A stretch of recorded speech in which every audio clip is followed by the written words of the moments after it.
Dans cet extrait de vidéo original intitulé La nature du mental, Bernard de Montréal parle du travail qu'il réalise et du contrat qu'il a passé pour vivre de l'intelligence créative. Il explique que vivre cette expérience de communication instantanée avec des plans d'intelligence est difficile car l'homme est conditionné à sa vie et voit sa vie d'une certaine manière. Lorsque cette manière de voir est altérée et que l'intelligence devient prépersonnelle et objective, l'homme doit faire face à une grande souffrance et vivre ce contrat de manière personnelle. Si Bernard essaie de partager cette expérience avec des personnes qui ne la connaissent pas, cela peut sembler étrange, incompréhensible ou contradictoire.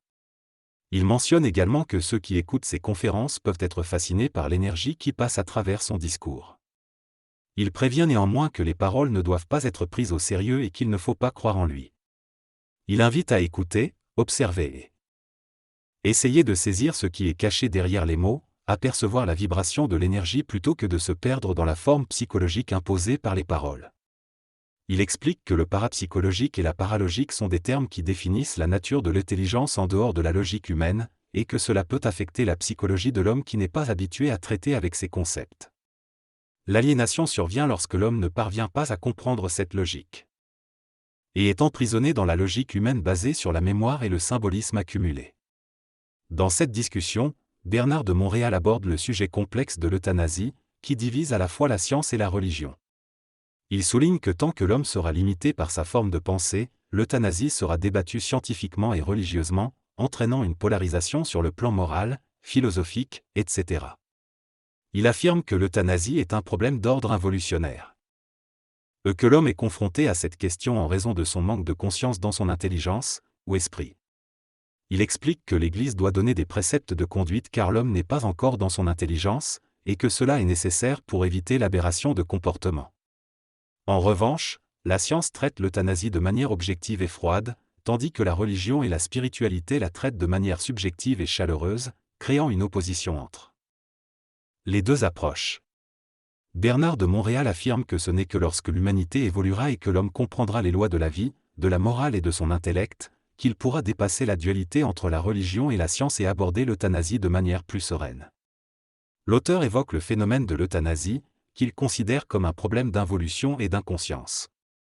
Il compare la dématérialisation d'un individu sur une autre planète avec le processus de l'euthanasie. Selon lui, dématérialiser quelqu'un ne signifie pas le tuer, mais changer le taux vibratoire de son corps matériel pour qu'il disparaisse. Il explique que sur une planète plus avancée, où la dématérialisation est possible, cela est considéré comme normal. Il mentionne les films de science-fiction qui montrent ces activités de dématérialisation sans choquer le public. L'auteur affirme que l'euthanasie est un phénomène lié à l'expérience de l'homme et à son manque de conscience. Tant que l'homme ne sera pas conscient, il souffrira de sa condition limitée par sa forme physique. Il reconnaît qu'il ne peut pas donner de solution concrète à ce problème, car cela nécessiterait une technologie avancée pour transmuter la personne malade dans un autre espace.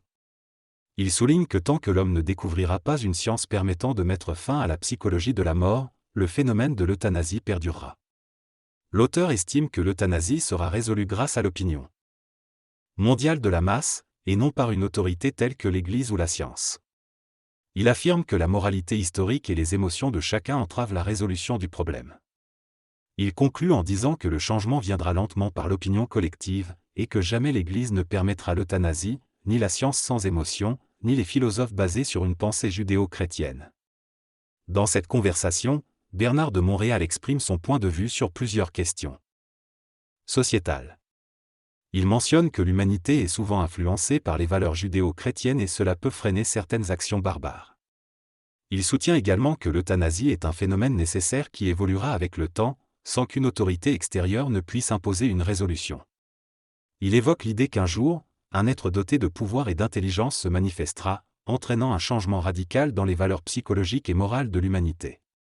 Quant à d'autres problèmes sociaux comme l'avortement, l'intervenant estime que l'homme se crée des problèmes par sa nature mentale et sa propension à poser des questions plutôt que de recevoir des réponses. Il aborde également la question des transplantations d'organes, soulignant que l'opinion de Bernard de Montréal est que recevoir le cœur ou le cerveau d'une autre personne peut avoir des effets cosmiques sur l'individu receveur.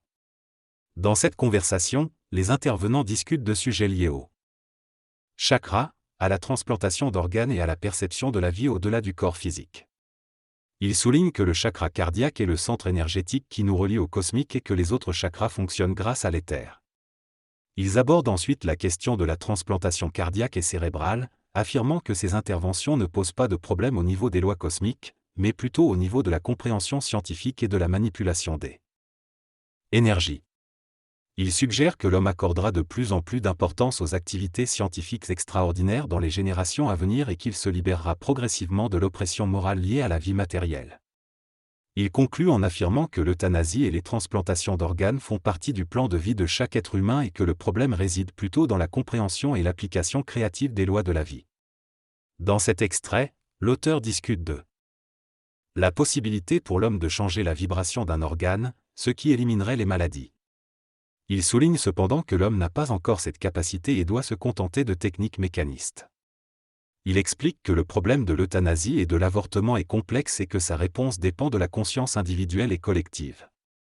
Il est d'accord avec les restrictions sociales imposées pour éviter les abus, mais note que ces problèmes continuent de préoccuper l'esprit des gens.